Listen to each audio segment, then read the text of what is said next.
Good morning, everyone. Welcome to Silverstone for the second race of the weekend in the Michelin Ginetta Junior Championship. We had one race yesterday that was very much rain affected, unfortunately. Whilst we haven't got a bone dry racetrack for you this morning, the conditions are infinitely better than they were yesterday afternoon. Not too much rain on the horizon either, so we're hoping for a dry day, and we'll really get to see the very best of Ginetta Junior racing around the Silverstone Grand Prix circuit. 14 degrees at the moment. It is quite muggy, quite humid, so there is this threat of rain at some point through the day. Not a huge amount of wind blowing the weather into this area though, so we're hoping that it does keep away for now. Yesterday's race, as I said, very much rain affected. It was not a true classic, it must be said, but we did have, in the brief bit of racing we had before rain stopped play, a really interesting battle between Freddie Slater and Alicia Palmowski. Alicia looking for the race victory for the first time. Freddie Slater, having won all of the 3 races at the season opener at Alton Park, was looking to try and continue his clean sweep through Silverstone, which he did, but only after Palmowski beat him away from the line into turn 1. Halfway around the first lap, though, Freddie Slater went through. There was then a shunt down at Stowe. That brought about a safety car, from which we eventually restarted, only for there to be another incident at Copse Corner. The rain came in heavier and heavier, and unfortunately, that was it for the day. But as I said, this race, we're very, very hopeful that we're going to have the full 25 minutes. The first time that this championship has ever raced on the full Grand Prix circuit at Silverstone, and it's really the ideal place for these Ginetta G40s. Slightly limited on top speed, these particular versions, being the fact that it's a junior category, but that means the slipstream is so enormously important, and those long straights, the wide open spaces around Silverstone mean that we should get some really, really exciting racing. Cars lining up then on the grid ahead of this second race, and Freddie Slater looking to try and continue this fantastic start to the season that he's had from pole position as well. So he's got the best place to start from, but we saw yesterday Alicia Palmowski got the better of him off the line. Charlie Hart, who starts third, well, he finished third in yesterday's race as well. The first change, if you like, is 4th place Mikey Porter. Mikey was 6th yesterday, but will be starting on the second row of the grid for this one, ahead of Hugo Schwarzer and Reza Sarurathan, who should move forward there from 6th, having briefly been in podium contention yesterday. 4 drivers in the end who weren't classified at the end of the race. Chase Fernandez and Finn Harrison were the 2 who tangled down at Stowe Corner on lap 1. Adi Robinson was the driver who went off at Copse on the restart. There was also a disqualification for Luca Hopkinson, who was disqualified for a failure to comply with safety car regulations. So either not slowing down, overtaking behind the safety car, there's a multitude of things that could have been, but he has been disqualified. So 16 cars to the line yesterday. Hopefully we'll get them all through this time around. So green flag lap then about to get underway. The black and blue and grey number 7 car is your pole sitter, Freddie Slater, who obviously is the championship leader because he hasn't been beaten yet this season. He hasn't quite taken a clean sweep as far as points are concerned, though. You get 35 points for winning a race in the Ginetta Junior Championship. There's then a bonus point for qualifying on pole position, and then another bonus point for setting the fastest race lap. And we have seen over the races thus far this season a few different drivers claiming that. Yesterday it was Leo Robinson who set the fastest race lap and took the bonus point. Today, though, it is the R-Racing driver Freddie Slater, the championship leader on pole. Alicia Palmowski starting 2nd, and then that second row of the grid shared by Charlie Hart, as I said, and Mikey Porter, and then row 3 for Hugo Schwarzer, the German, and Reza Sarurathan, another one of the R-Racing cars. R-Racing Elite Motorsport actually claiming between them all of the top 7 places on the grid, because then it's Mackenzie Douglas for Elite alongside Assetto Racing's Chase Fernandez, hoping to get a bit further in today's race. Then Finn Harrison, with whom he tangled yesterday. He starts 9th on the grid, with Leo Robinson, the fastest driver in yesterday's race, starting 10th. 11th on the grid then for Henry Jocelyn, with Freddie Allen sharing the 6th row. Row 7 for Felix Livesey and Tom Spragg, the Zentech Motorsport driver, ahead of the PrepTech UK car. Ali Rushforth's Brea Anglish is next, alongside Harry Moss, with Holly Mile and Luca Hopkinson next. Adi Robinson starting from the back of the grid.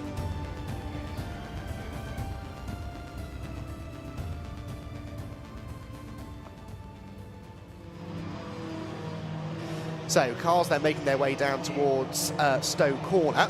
And as we're seeing, track conditions are not too bad, a little damp and greasy, so the Michelin tyres are going to be working hard to give the drivers any sort of grip. We'll get a good idea of what sort of grip levels we have out there from our onboard cameras, which we're delighted to bring to you across our Ginetta action today. Reza Saburathan carrying one of them in this Ginetta Junior race, and we could see that car understeering quite badly heading through Club Corner. Tom Spragg produced probably some of the best onboard action of the day yesterday as he came charging through the order, finished 7th in the end, having started 13th. Bear in mind, we only had a couple of actual racing laps.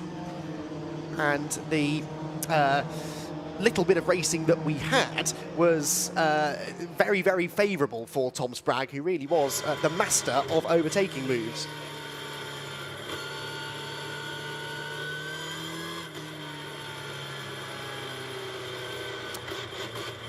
So on board with Saburathan in the R Racing car, heading through the loop. And as I said, these sort of in-betweeny conditions, these are going to provide a real challenge for the drivers in this one, because we saw yesterday very much the wet racing line was the place to be, so going around the outside edge of the track basically through all of the corners. But some corners are drier than others right now, so in some parts of the track you're going to have to take the traditional dry racing line, and others you're going to have to take that wet line. A little bit of learning on the go will be done in these early laps. Could catch a few of them out as well. Down through Brooklands, one of the best passing places on the track, as the Ginetta G56 safety car leads them around to the grid ahead of 25 minutes of racing.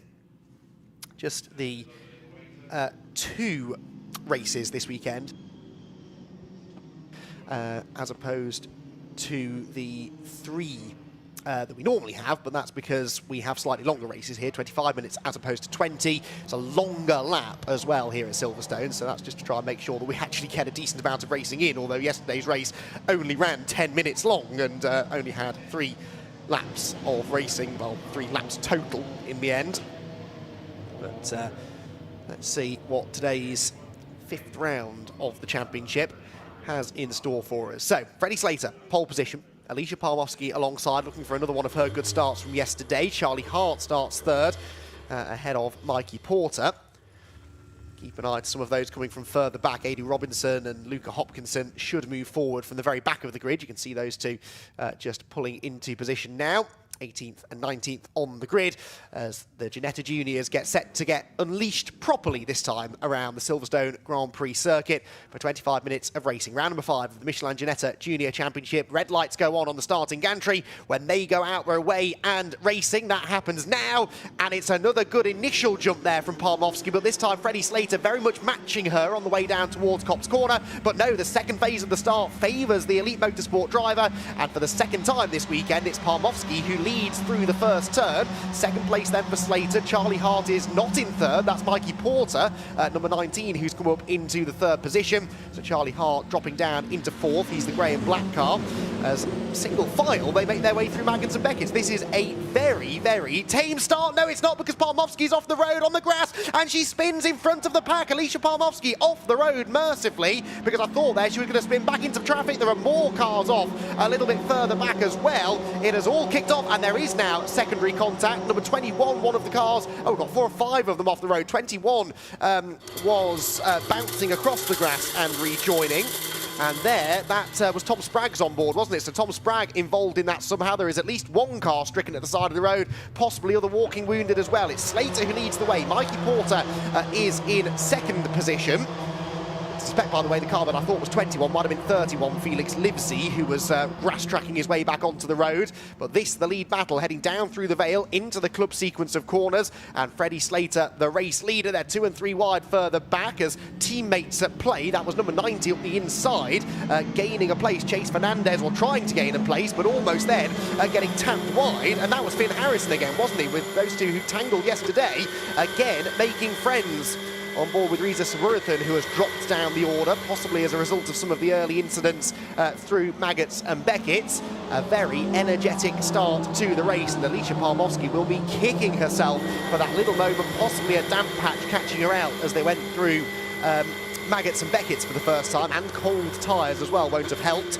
And around she went into the braking zone at Village. Saburathan going up the inside. Is that move going to be a success against the number 24 car? It doesn't look like it will, because the next turn is left-hander, so Mackenzie Douglas in the blue and black car will stay ahead for now.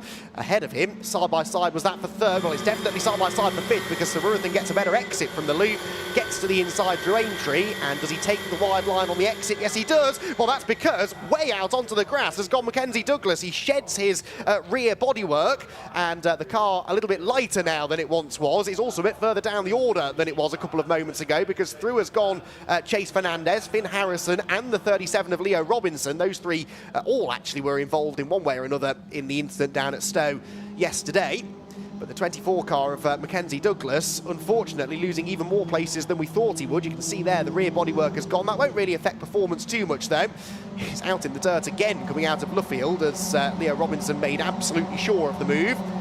And they come through to complete the end of lap number 1. Freddie Slater leads by 1.3 seconds now over Mikey Porter in second. Charlie Hart third. Hugo Schwarzer is fourth.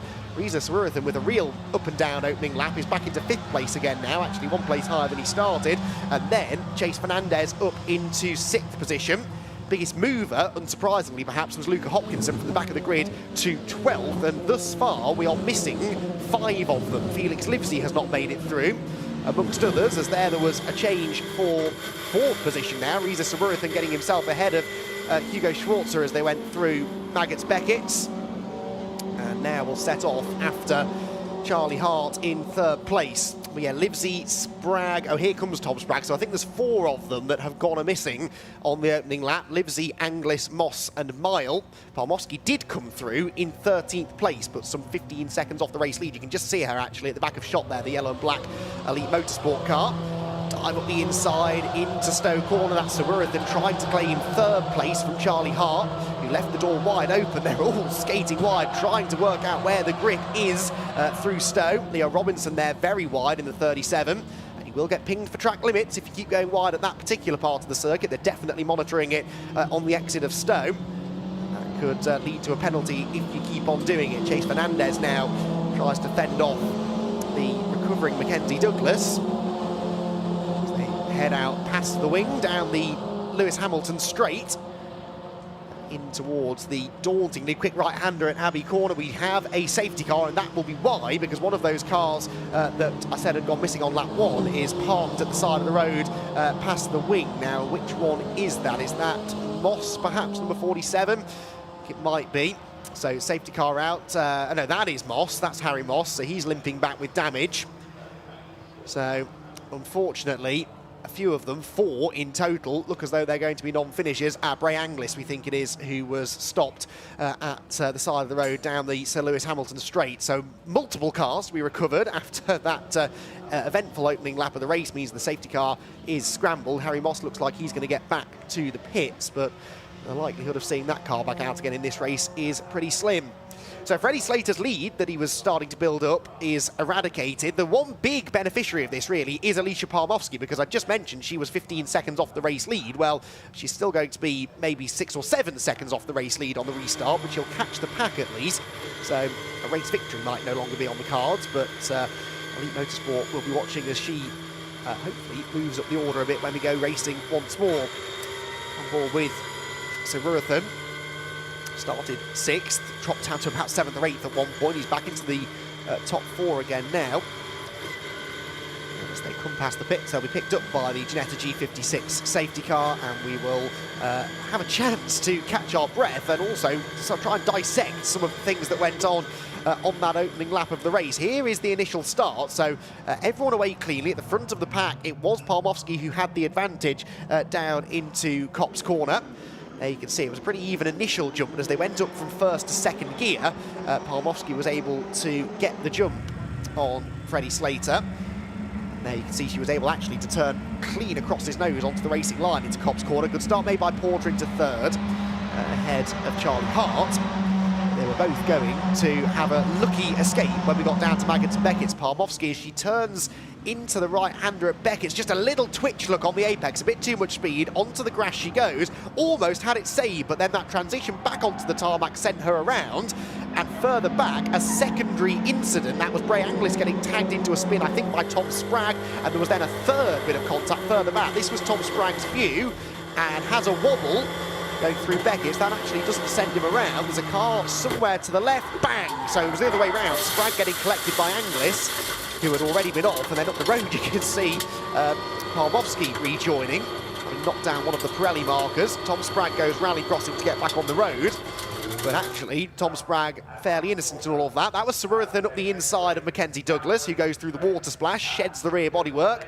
Does a good job, actually, to save the slide, but drops a lot further down the order than he would have liked to have been. So a very, very lively start to the race. There is the damaged car of Harry Moss in the pit lane.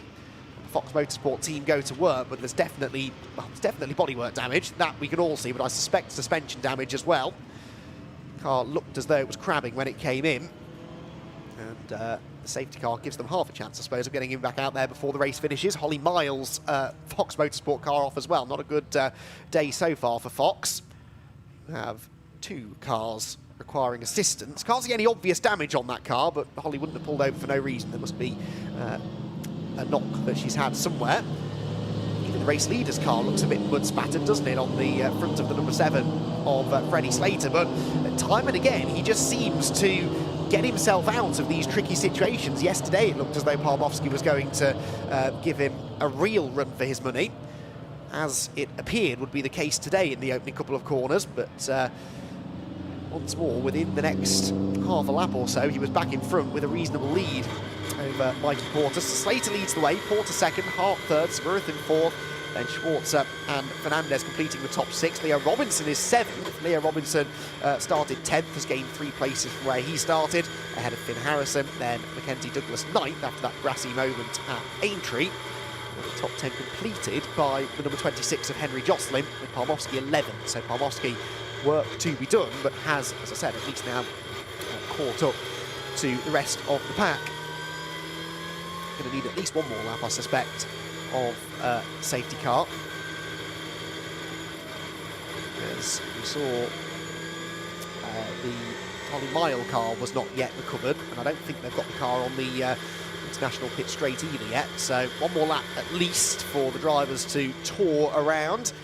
And no, I once again have been proven incorrect. So great work by the recovery crews and the marshals to get all of those cars removed. And we're going to go racing this time. So we'll have 15 minutes or so left on the clock upon the resumption of racing. Freddie Slater in no great hurry to accelerate away, is he? Keeping them all bunched up, being given an assistance through Brooklands corner by Mikey Porter in second place. Mikey literally pushing him around Brooklands, saying, come on, get on with it, I'm going to accelerate exactly when you do. And the 2R Racing teammates might indeed try to coordinate this a little bit and work together. Away now goes Slater, just as he did actually on the restart yesterday. Halfway round Luffield is when he chooses to hit the loud pedal, and we get racing back underway again here at Silverstone. Round 5 of the Michelin Ginetta Junior Championship.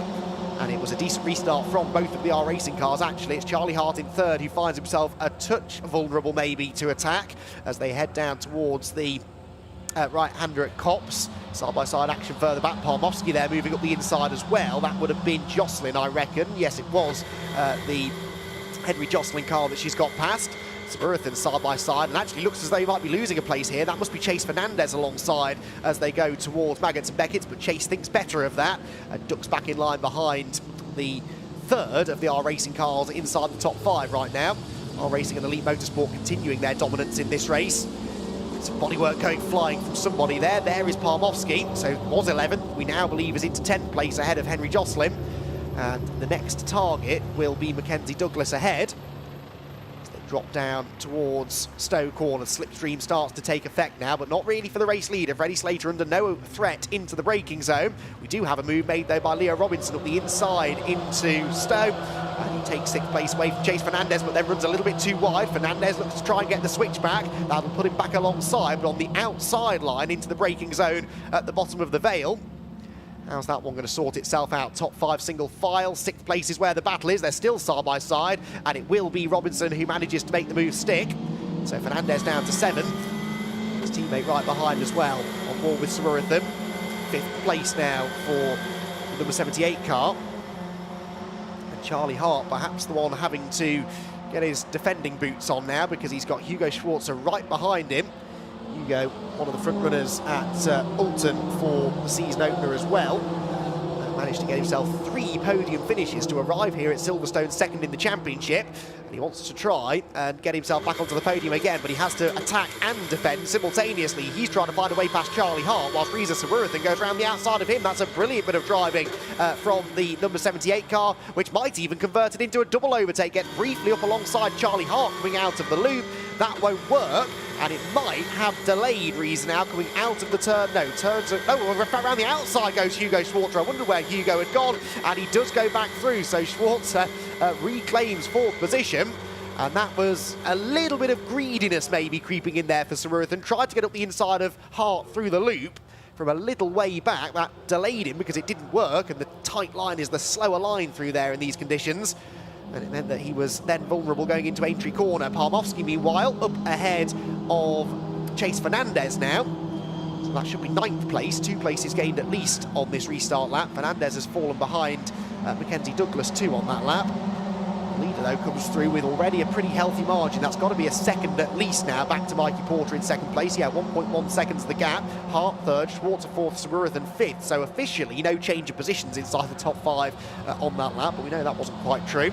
And Leo Robinson, Finn Harrison, Mackenzie Douglas, Alicia Palmowski is 9th, and Chase Fernandez in 10th. Screeching of tyres, but everyone staying on the road, sort of, coming out of Copse Corner. And up towards Magnus Beckett's, where Palmowski now looks to try and get a run on the 2 cars ahead of her. So this is Finn Douglas and... Mackenzie Douglas and Finn Harrison. Finn Harrison, the number 38 car. Kicks up the mud, runs very, very wide indeed, and this is going to give Douglas a run. Can Palmowski benefit from this as well? Double slipstream down the hanger straight is never a bad thing to have.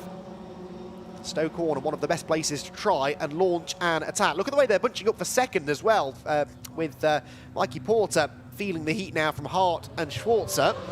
Sawarathan and Robinson right with them as well. No change in this little battle pack into the right-hander. And with 11 minutes to go, Palmowski could do with getting past these 2 quickly if she's to have any chance of breaking into the top 5, because this little group, as much as they're battling, they are getting away. Very different lines there through the left-hander and a little bit of leaning on each other. Charlie Hart coming out worse from that because Hugo Schwarzer sees his opportunity to get through on the inside, so too does Sawarathan, and this could be 2 places lost now for Charlie Hart. Out of Club Corner, Sawarathan's made that move stick, so a slightly odd line really taken by Mikey Porter through the left-hand part of the club chicane. And that really, I think, confused Charlie Hart a bit. He kind of half committed to a move on the inside. Didn't really know which way to go. Palmowski, meanwhile, has got past both of those cars whilst we weren't watching, so, or has got past Douglas at least. Here comes Schwarzer up the inside for second. To the outside goes Sawarathan. Lovely move from Hugo. 2 places gained in the last 2 or 3 corners. And the number 33 car up into 2nd place now. Porter down to 3rd. Sawarathan will have a much better exit, you'd imagine, from the loop. Can't quite get up the inside. Charlie Hart, meanwhile, battling away there with Leo Robinson for 5th place.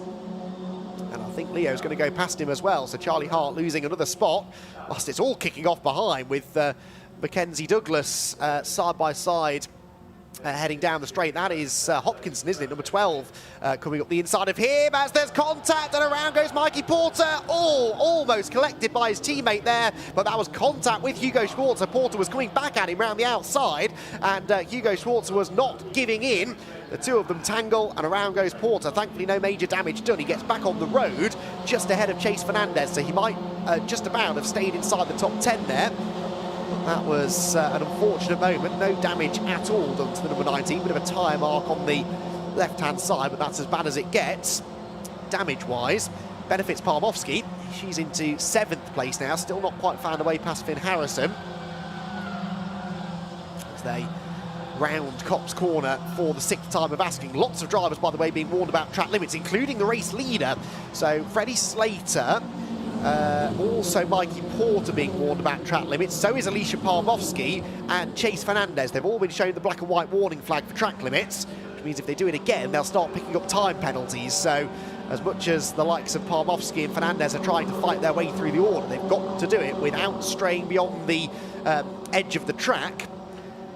And if they do, then that will start to alter the race order again. Freddie Slater 3.8 seconds up the road at the start of the lap from Hugo Schwarzer second, Reza Saburathan third, Charlie Hart fourth, fifth place then for Leo Robinson as we get a replay now of the contact. Schwarzer defended the inside, so Porter thought, right, I'll go around the outside, it's a bit drier here, and maybe he had more grip than Schwarzer, who appeared to understeer wide and collected the number 19 car. This was Reza Saburathan's view, a grandstand view of what was unfolding ahead, and look how close this car comes to colliding with the number 19. There may have been a small touch, actually, but no major damage done. Yeah, look, Reza's lost a headlight, right front headlight from that car, so there was a touch as the 19 went around, but not slowing Reza down at all. Right on the tail now of Hugo Schwarzer in this battle for second place. As again, all of them make friends with the apex through Abbey Corner. It's difficult to be the leader of the group in this situation because you're the one who's sort of scoping out the track, seeing where the grip is, which line you should take, how committed you can be into the corners. Everyone behind can sort of gauge their pace from you. And perhaps that's why Hugo Schwarzer, having broken through to the front of the pack, can't escape. That's Alicia Palmowski, meanwhile, battling with Finn Harrison. Palmowski has got ahead of Finn, and that now puts Alicia into the top 6. So 7 minutes to go. A top 5 is definitely on the cards, perhaps even a podium. Freddie Slater there, confirmation of that fastest lap, 2:47.661. Comfortably faster than everybody else. He went purple again in Sector 1 on this lap, but Hugo Schwarzer purple in Sector 3, meaning quicker than anyone else has been through that part of the track so far. As there, Robinson and Hart continue to battle for 4th position. Charlie Hart will be a touch frustrated, I think, with the way this race has gone. Has had podium pace, definitely, all weekend long. Ended up getting onto the podium just in yesterday's race, but be a little bit disappointed if he can't make it into the top 3 in this race again, especially having lost all of those places through one tiny little mistake. But still time to regain that lost ground. He has, though, got Alicia Palmowski now within a second of him. Time penalties, the first of, I suspect, several, and this is for Felix Livesey. A 5-second penalty for the number 31 car. Now Felix is running down in 14th anyway. Confirmation there from race control of the penalty, but that will be for track limits, and it probably won't lose him a place because he's 12 seconds ahead of Henry Jocelyn, but if some of the front runners who are on their final warning were to get a penalty, that could really change things. Reza Saburathan here, trying his best to find a way back ahead of Hugo Schwarzer down the Hanger Straight. I think motorsport versus R Racing, this is going to be one of the real storylines of Ginetta Juniors in 2023. Is there going to be an overlap here? He's looking to the outside, commits now on the brakes, much later on the brakes there on the outside line, and if he can find the grip and Hugo leaves him space, this might just work. He's running out of road, just keeps it on the island. Has he still got the inside line? Yes, he has. So Reza Saburathan going for second position. Late on the brakes, into the left-hander, yes, manages to go through. So second place now belongs to Saburathan, who has had a very, very entertaining race up and down inside the top half dozen, but now back into second place. So through the right-hander at Abbey, they're about to go.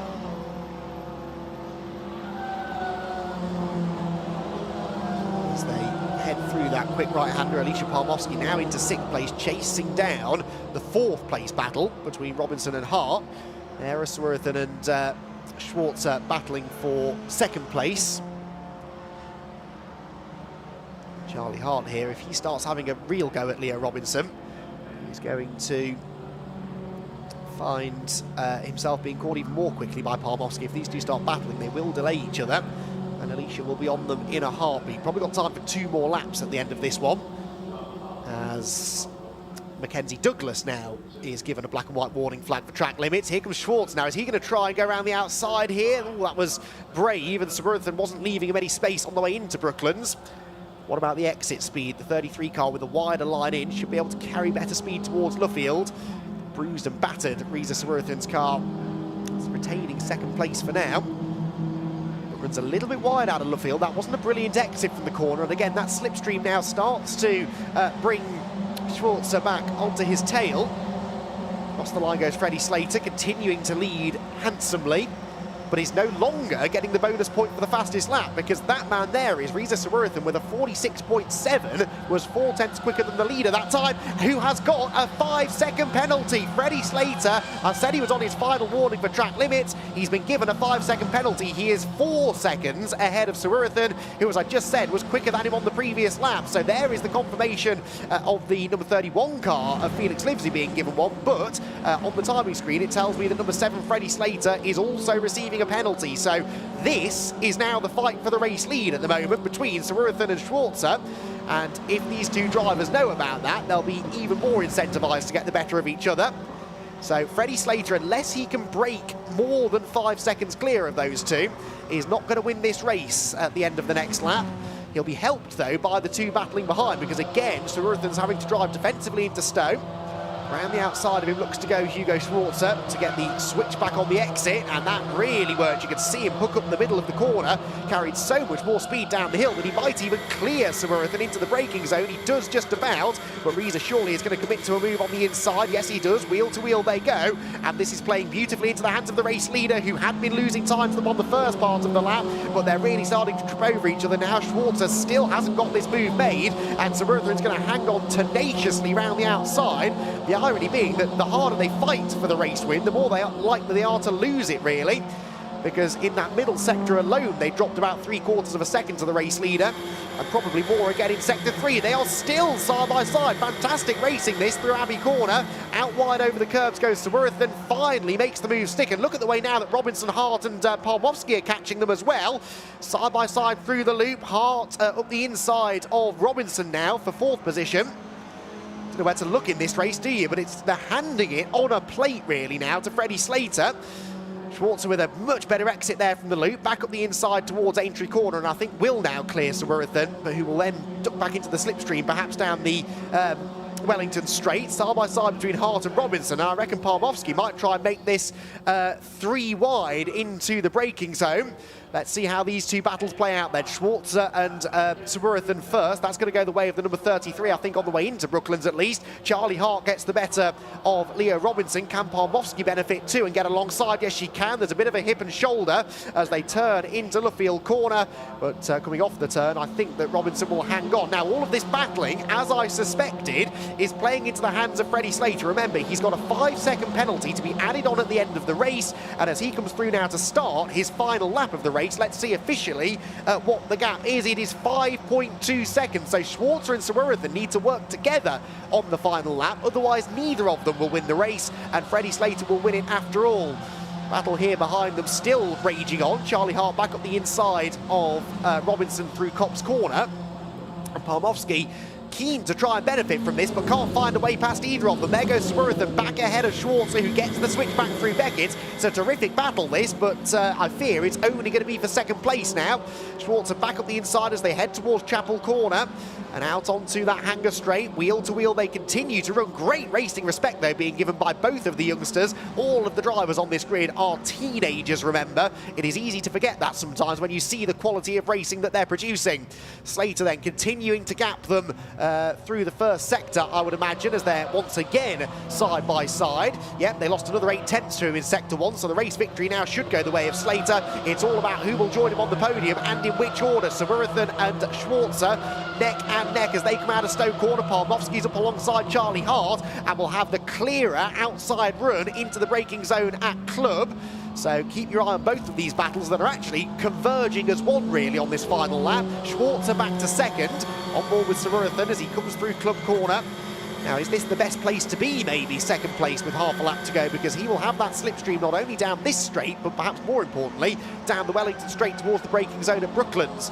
This is the kind of slipstreaming Ginetta Junior action we were hoping to bring you this morning, and they have certainly delivered on that. Through Abbey Corner, Schwarzer trying to build a big enough margin that he doesn't have to defend when they get down to the end of the Wellington Straight. Doesn't feel the need to cover the inside at Village, but it's the next big braking zone really at Brooklands that is the place we could see the move made. Palmovsky frustratingly still hasn't gone past Charlie Hart or past Leo Robinson. So Palmovsky still stuck in 6th place, but it's all about to be settled heading down towards Brooklands Corner. That is Mackenzie Douglas, by the way, dicing away with Finn Harrison round the outside. Douglas tried to take 7th away from Harrison, but wasn't quite able to do it. Down into the braking zone we go. Palmowski's up the inside of Charlie Hart, but that might be the only move we see, actually, because Schwartz has done a good job through the middle part of the lap to pull away slightly from Reza Samurathan. Palmowski does get ahead of Charlie Hart. So the two Elite Motorsport drivers swapping places, and that might now be the order in which they finish. Out of Luffield corner they go, and well, despite a track limit scare, it looks as though Freddie Slater will keep his 100% winning record alive. 5 races, 5 race victories for the championship leader, and let's officially get the gap. Remember, a 5-second penalty to be added, and he only gets it by half a second, so he backed off almost too much in the final sector. He was 5.5 seconds clear at the flag, so the official winning margin is 0.5 of a second from Hugo Schwartz second, Samurathan third, Robinson fourth, Palmowski in 5th, with Charlie Hart in 6th position. Did lose out, as we saw, to Palmowski in the final few corners. So Slater gets the win, but, well, actually, I'll say he backed off. He didn't really. He did a purple second sector on that final lap and a personal best in the 3rd sector. The problem was that Schwartz was going even more quickly and took about half a second out of him in the final sector alone. So Hugo Schwartz, with another lap, would definitely have got within the 5-second bracket. The fastest lap, by the way, set by Leo Robinson on the final lap of the race. So Leo Robinson has taken both of the fastest lap bonus points this weekend. And that will gain him a little bit of an advantage points-wise. Leo, coming into the weekend, was 9th in the points, had 3 points paying finishes at Alton Park, but not yet had a top 5. And, well, he's got one now with a 4th place finish in that race and fastest lap to boot. In fact, I tell a slight lie, because he and Reza Samurathan both set identical lap times. So actually, it'd be interesting to see who set it first. It would have been Samurathan, I think. Anyway, Freddie Slater gets the race victory by the skin of his teeth in the end over Hugo Schwartz in 2nd, Samurathan 3rd, and Leo Robinson 4th, meaning 3 of the R Racing Brigade making into the top 4 finishing positions. Alicia Palmowski was the first of the non-rookies in 5th place, ahead of Charlie Hart and Mackenzie Douglas, with Finn Harrison, Mikey Porter and Chase Fernandez completing the top 10. Luke Hopkinson was next, ahead of A.D. Robinson and Freddie Allen, with Felix Livesey and Henry Jocelyn the last of the finishers. We lost, unfortunately, in the lap 1 melees. Harry Moss, also Tom Spragg, Freya Anglis and Holly Mile, but great work by the marshals to get those cars recovered. Meant we only had 1 lap in the end of safety car interruption, and some fantastic racing was had after that point. So, 2nd race of the weekend, certainly living up to the billing, and a reasonably close finish in the end, albeit not on track, but a real charge there by Hugo Schwartz in the closing stages almost gave him the race win. Well, as the lights went out, it was another Slater versus Palmowski battle into the first corner, and as we saw yesterday, Alicia Palmowski got the advantage through Copse Corner. Sadly, though, her lead would be even more short-lived than it was in the opening race on Saturday afternoon. All of them got cleanly through Copse Corner, but when they descended upon Maggots and Beckett's, it all kicked off. Palmowski had a wobble on a damp patch of track, slid across the grass from the race lead and spun in front of the pack, miraculously avoided by everybody else, but further back there was carnage. Tom Spragg sideways through Beckett's, got a big whack as he turned through the next left-hander, and his car was wounded to the point that he couldn't make it to the flag, and we had to have 1 lap behind the safety car to recover the damaged cars. On the restart, Freddie Slater immediately started to build up his lead, but as he did so, he was exceeding track limits. He was given a final warning and was then given a 5-second penalty, from which he would have to try and build a lead in order to retain the victory. Palmowski was charging through the order, though. That safety car really benefiting her, and she was moving well inside the top 10 pretty much as soon as the green flags were back out. Mikey Porter then involved in some contact with Hugo Schwartz and very slight contact with his teammate Reza Samurathan as he tried to take avoiding action, and Reza and Hugo would be really the centre of the entertainment in the closing stages as they battled for 2nd whilst also trying to chase down the race leader. Charlie Hart fell down the order slightly through the mid part of the race and would lose another spot before the flag to Alicia Palmowski. But Freddie Slater, by half a second only once that 5-second penalty was applied, claimed his 5th race victory of the season from 5 races. A dominant start to the season for Freddie Slater. So drivers make their way down into pit lane, then they will shortly be up onto the podium to celebrate another race win for Freddie Slater. A cracking race here around the Silverstone Grand Prix circuit in the Michelin Ginetta Junior Championship.